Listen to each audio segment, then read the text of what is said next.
வணக்கம். நான் உங்கள் இருமதி பந்தலராஜா. இந்த கட்சி அந்த கட்சி எந்த கட்சி ஆட்சிக்கு வந்தாலும் மாறாத ஒரு காட்சி அப்படின்னு பார்த்தீங்கன்னா இந்த மதுவால் நடக்கிற பிரச்சனைகள். இவங்க அவங்கள குறை சொல்லுவாங்க, அவங்க இவங்கள குறை சொல்லுவாங்க. ஆனால் இந்த டாஸ்மார்க் விஷயத்தை பொறுத்த வரைக்கும் 2 பேருமே கூட்டு தான்.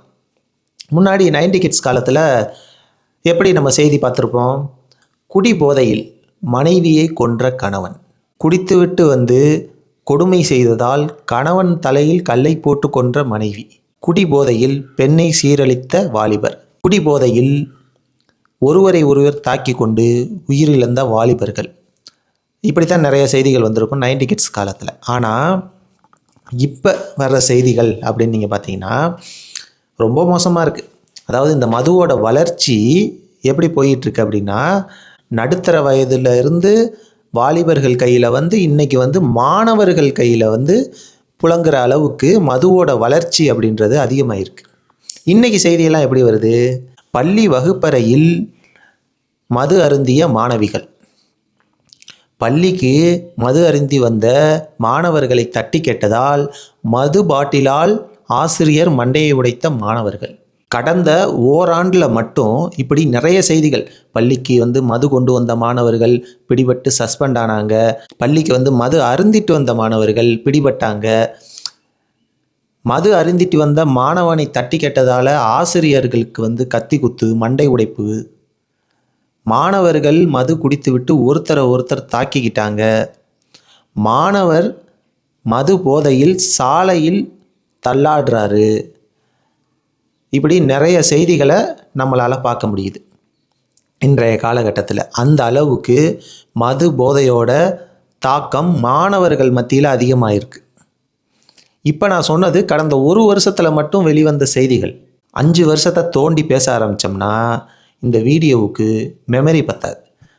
10 வருஷத்தை தோண்டி எடுத்தோம்னா கேமராவில் சார்ஜ் பத்தாது. அந்த அளவுக்கு இந்த போதையினால் என்னென்ன பிரச்சனைகள் வந்திருக்கு அப்படின்ற செய்திகளை நம்ம பார்த்தாலே தெரியும். இன்றைக்கி ஒரு வீடியோ நான் பார்த்தேன். என்ன அப்படின்னு பார்த்தீங்கன்னா, தஞ்சாவூர் மாவட்டம் திருவிடைமருதூர் பக்கத்தில் கதிராமங்கலம் அப்படின்ற ஒரு கிராமம். அந்த கிராமத்தில் நல்லா படிக்கிற பையன், ஒரு சின்ன பையன், அந்த பையன் குடி போதையில் ரகலை பண்ணுற ஒரு வீடியோ வைரல் ஆகிட்டுருக்கு. ஒரு மாணவன் கையில் எப்படி இந்த அளவுக்கு மது புழக்கம் இருக்குது அப்படின்றது ஒரு வேதனையான ஒரு விஷயமா இருக்குது. இதை பார்த்துட்டு நம்மளுக்கு தெரிஞ்ச ஒரு அண்ணன் ஒரு வருத்தம் தெரிவிச்சிருந்தார். ஏன்பா பேசாமல் இந்த லாக்டவுன் காலத்துக்கே போயிடலாம், கொரோனாவில் லாக்டவுன்னு ஒன்று போட்டாங்கல்ல, அதே மாதிரி போட்டு விட்டுறலாம்ப்பா. ஏன்னா லாக்டவுன் நேரத்தில் அது ஒரு சிரமமாக இருந்தாலும் இந்த மாதிரியான பிரச்சனைகள், இந்த மாதிரியான கன்றாவிகளை நம்ம பார்க்க வேண்டியதில்லை அப்படின்னு புலம்புனார். உண்மைதான், லாக்டவுன் நேரத்தில் மதுக்கடைகள்லாம் அடைச்சி தான் இருந்துச்சு. ஆனால் நிறைய பிரச்சனைகள் இல்லை.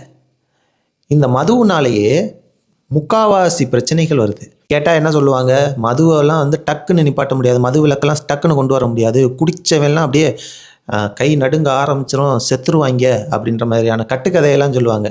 லாக்டவுன் நேரத்தில் இருந்தால் அடைச்சிருந்தாங்க, எத்தனை குடிகாரங்க செத்தாங்க?